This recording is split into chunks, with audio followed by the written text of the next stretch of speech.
Hello বন্ধুরা, welcome back to our channel. আমি কিরণ মাম্পি চলে এলাম আরও একটি নতুন ব্লগ নিয়ে। আশা করি তোমরা সবাই খুব ভালো আছো, আমিও কিন্তু খুব ভালো আছি।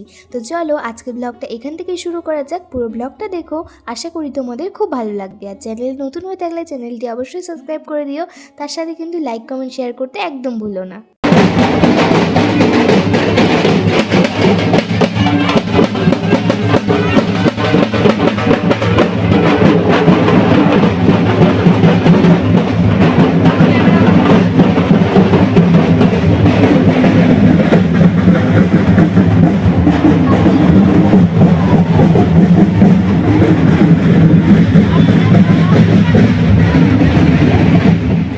আমি কিন্তু এক ঐতিহাসিক মন্দিরের সন্ধান পেয়ে এখানে ছুটে চলে এলাম।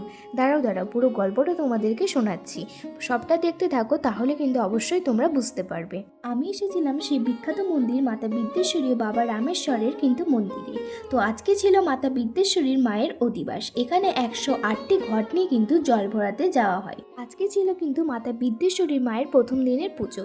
এই পুজো কিন্তু 5 দিন ধরে হয়ে থাকে, আর এই 5 দিনে কিন্তু দুপুরবেলা সকল ভক্তদের জন্য ভোগ গ্রহণ করার আয়োজন করা হয়। আর সন্ধ্যাবেলায় সেই গায়ে কাটা দেওয়ার মতো কিন্তু আরতি দেখা যায়। তো সাথে থেকো এবং দেখতে থাকো, এক এক করে কিন্তু সবটাই শেয়ার করব।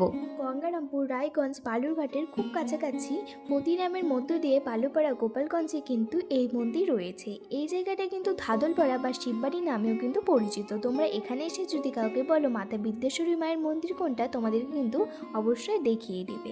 কারণ এই মন্দিরটা সত্যি কিন্তু একটা আলাদাই মন্দির, আলাদা জাগ্রত মন্দির। এই মন্দিরের ঐতিহাসিক ঘটনা কিন্তু প্রায় সবাই জানে। আর এখানে দেখো ছোট ছোট বাচ্চারা কত সুন্দর করে নিজেদের মতো করে সেজেছে। এরা সবাই কিন্তু জল ভরাতে গিয়েছিল, সেখানে একটু দেখলাম, তাই ভাবলাম যাই ওদের সাথে একটু ছবি তুলে কথা বলে আসি।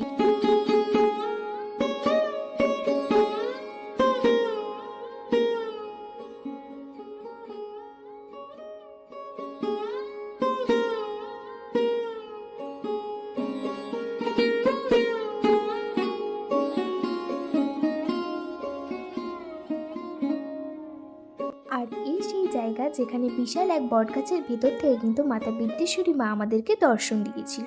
কি অবাক করা কাণ্ড না, এতদিন কিন্তু কেউই আমরা বুঝতে পারিনি। আর পাশেই হচ্ছিল কিন্তু মুখোশ পুজো। মার থান কিন্তু এখনও ফাঁকা রয়েছে, কারণ মাকে কিন্তু এখনও মন্দিরে আনা হয়নি। তো এবার চলে এলাম বাবা রামেশ্বরের মন্দিরে। এইখানেও কিন্তু এক ঐতিহাসিক ঘটনা আছে। তো চলো উপরে আগে উঠি, তারপর কিন্তু এক এক করে তোমাদেরকে বলছি। আর এই দেখেছো নন্দী মহারাজকে কিন্তু কমিটির দাদারা নতুন স্থাপন করেছে।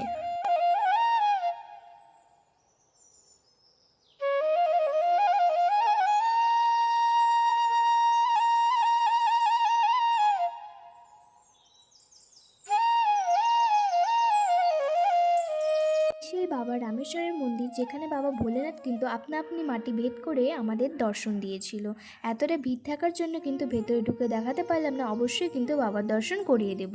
এবার চলে এলাম রান্নার এখানে, যেখানে সকল ভক্তদের জন্য কিন্তু ভোগের আয়োজন করা হচ্ছিল। দেখেই কত না ভালো লাগছিল, দাদারা কত যত্ন সহকারে কিন্তু সকল ভক্তবিন্দুদের জন্য ভোগের আয়োজন করছিল। এখানে কিন্তু দূর দূরান্ত থেকে ভক্তরা ছুটে আসে মায়ের দর্শন করার জন্য। এটা ছিল কিন্তু মায়ের অধিবাসে সেই সময়কার ভিডিও। দেখা হচ্ছে আরও অন্য অন্য ভিডিওতে, কেউ কিন্তু মিস করো না, অনেক ধামাকাদার ভিডিও আসতে চলেছে। ততক্ষণের জন্য সবাই খুব ভালো থেকো, সুস্থ থেকো, দেখা হচ্ছে নেক্সট ভিডিওতে। আজকের মতো টাটা।